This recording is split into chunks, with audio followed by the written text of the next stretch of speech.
so much for choosing to come to this session. I know that there was a lot of competition for this time slot, so it's really fun. I know that there were a lot of competition for this time slot, so it's really fun to see so many people in the room, and I hopefully we have a good exchange of ideas about working in challenging socio-political contexts and about your work and how this applies to what you do. My name is Emily Longenecker. I work at IREX, which in the past has stood for International Research and Exchanges Board. 45 years ago, we primarily worked with research and educational exchanges, and we still do those things, but we've expanded to working with democracy, governance, media, different ways to use technology for development. Our headquarters is in Washington, D.C. We have about 100 staff in Washington, D.C., and 500 staff worldwide in about 15 field offices. 15 field offices around the world, in Latin America, Sub-Saharan Africa, the Middle East, North Africa, and then South and Southeast Asia. So we're spread out. And I've been with IREX 5 years, and I have only worked with teachers. While I've been there, worked on teacher professional development programming. Before coming to IREX, I worked with teacher training candidates in a teacher training college in West Africa, primarily working with them in the library, developing research projects and action research that they could do in their student internship classrooms before they became full-time teachers. And then I worked with teacher professional development programs prior to coming to IREX as well. So hopefully, and I've also taught before, so hopefully this is fun. I hope there's some teachers in the room. And since I've been at IREX, I primarily work with global professional development programs for teachers. But in the last year, I've been concentrating on working with programs for South Sudanese teachers and Palestinian teachers who work in West Bank, Gaza. So some of this has been related to a lot of my work in the last year and thinking about these things. Thinking about some of these ideas and these soft skills when developing programming for teachers in those contexts. Great. So the objectives for the session today, I have, at the end of the session, I'll show some examples of education diplomacy skills that support IREX's work specifically. And then thinking about what are the skills that are needed for carrying out education diplomacy in challenging contexts, so identifying some specific skills that are necessary. And then working through ways that these can be applied to,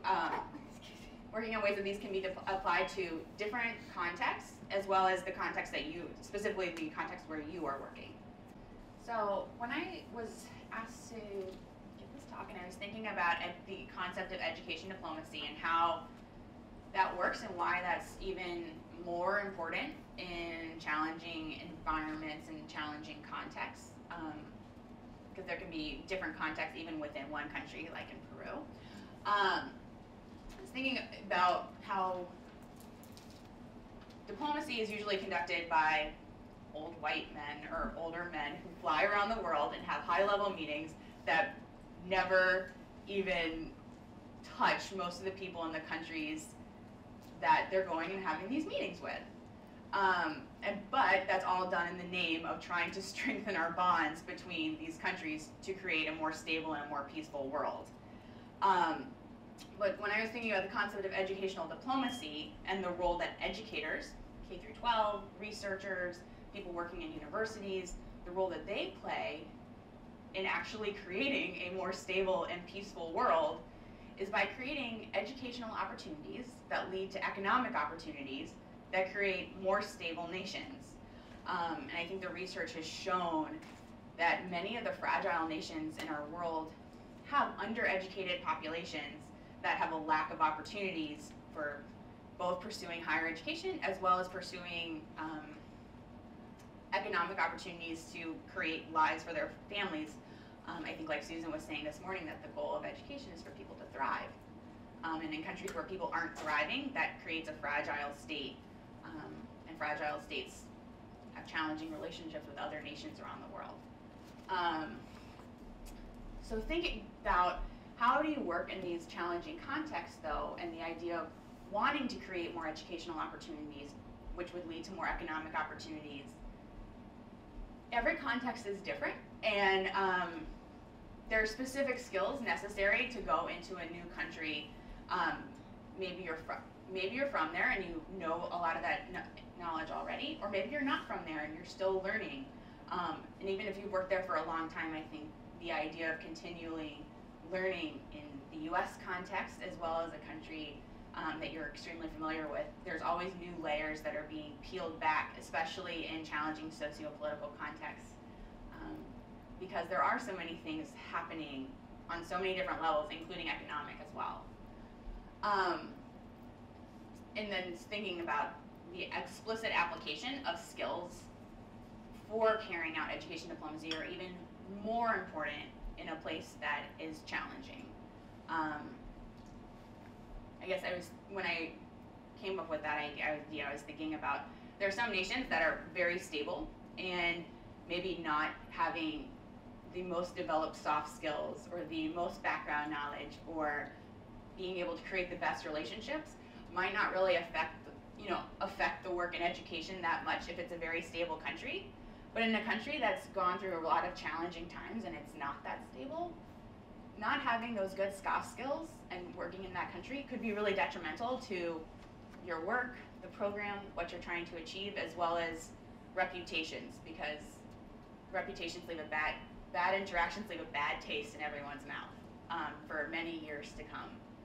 So that's why having some of these soft skills is really important before diving into a lot of work with people who probably have been shortchanged a lot of the time or underserved.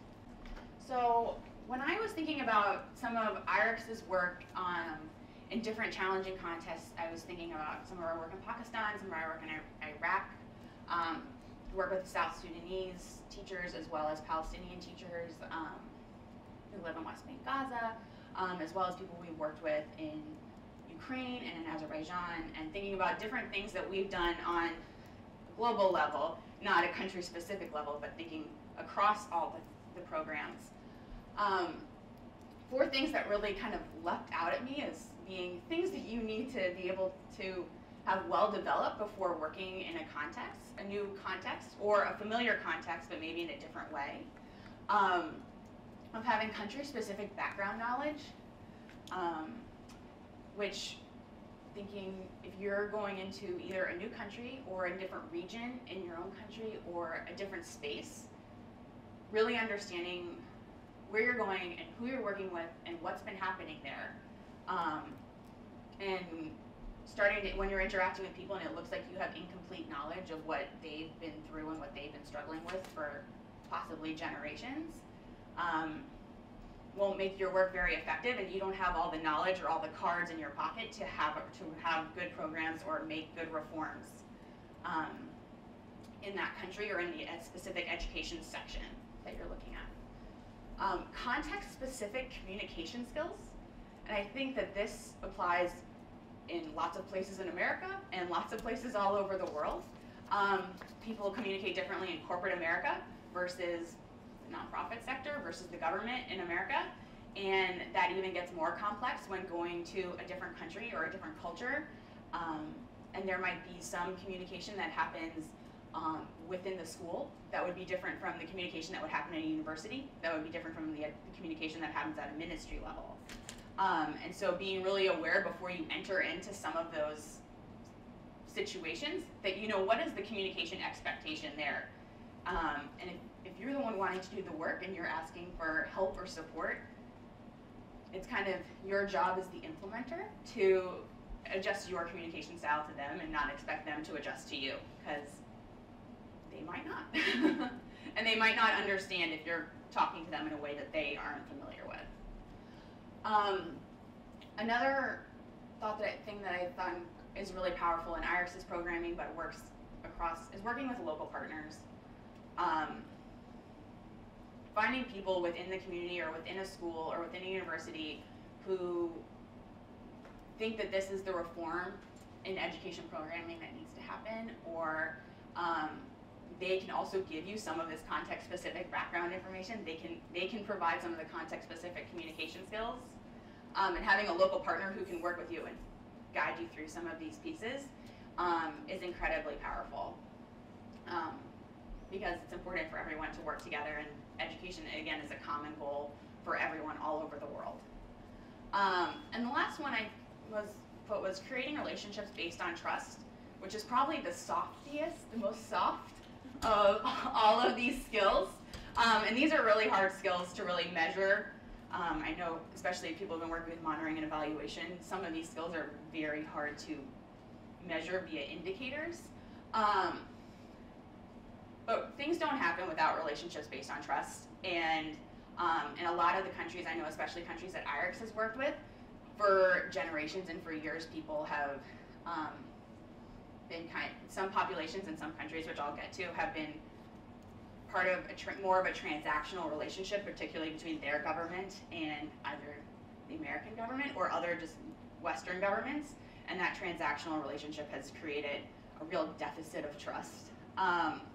And so if you're working in that environment or you're working with local partners, being very deliberate about being trust and speaking to them as people and figuring out what they need, and then delivering on whatever you say you're going to do, or if you say you're going to be somewhere, to be there.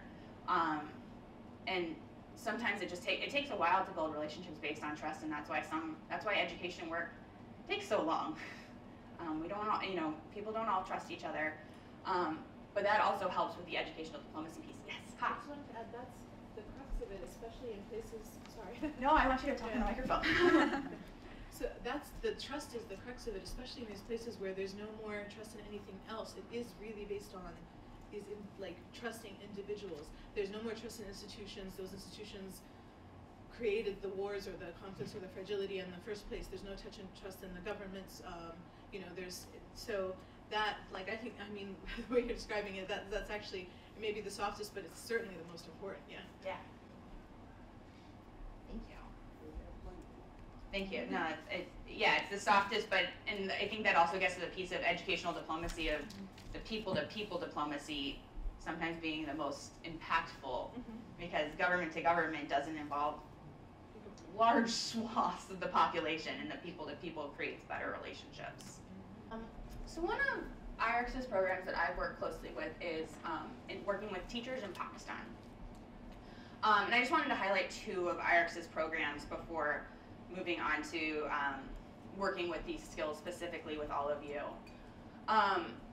In Pakistan, IREX works with a couple different programs, but the one for teachers, which is the one I'm the most familiar with, and that I've worked on, we work with a local partner in Islamabad, but they have connections throughout the country, and that we're able to run professional development workshops for teachers from all over the country, including very under-resourced and disconnected places in Pakistan, which a disconnected place in Pakistan, which like in other countries is a very disconnected place, and not connected to having a lot of internet access per se, or also even connected to Islamabad and to the capital and the things that are happening in that part of their own country.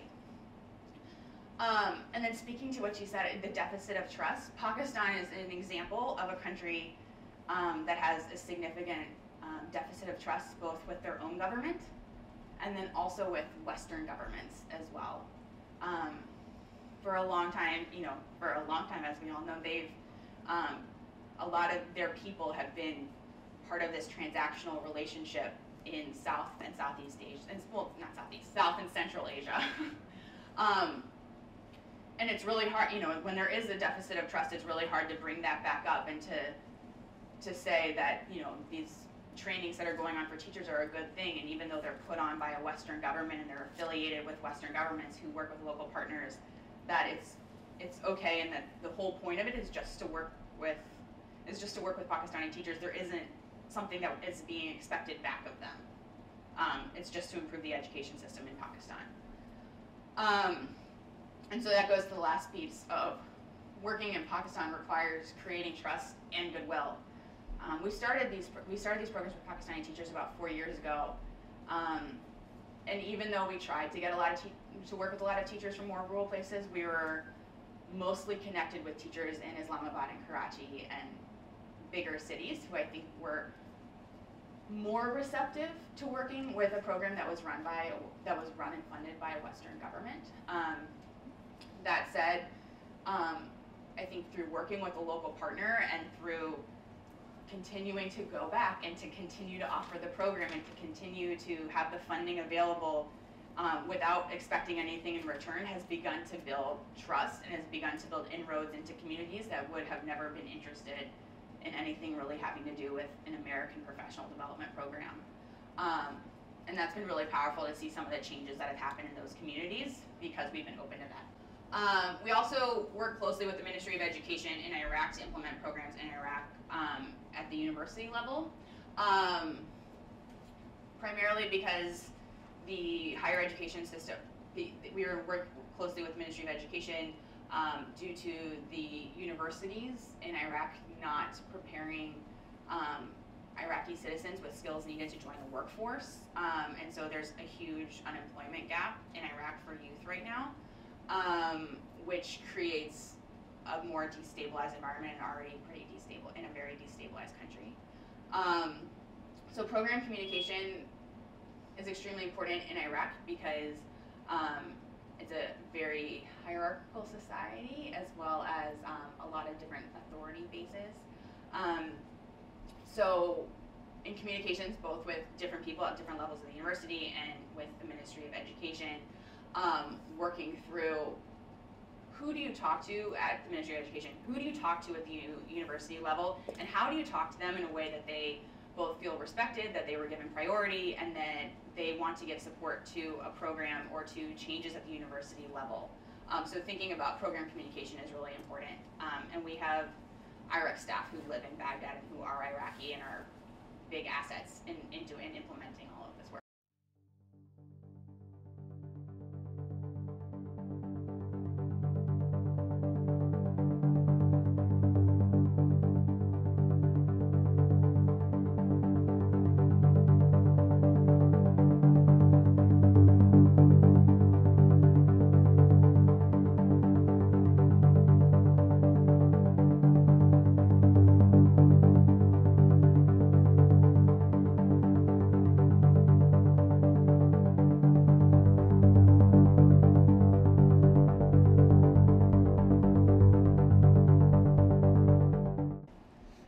Well, thank you all so much for your ideas, and I hope this gave some idea of thinking about these big, pillowy, soft skills and breaking them down into more concrete ways to achieve objectives to improve education. So, thank you.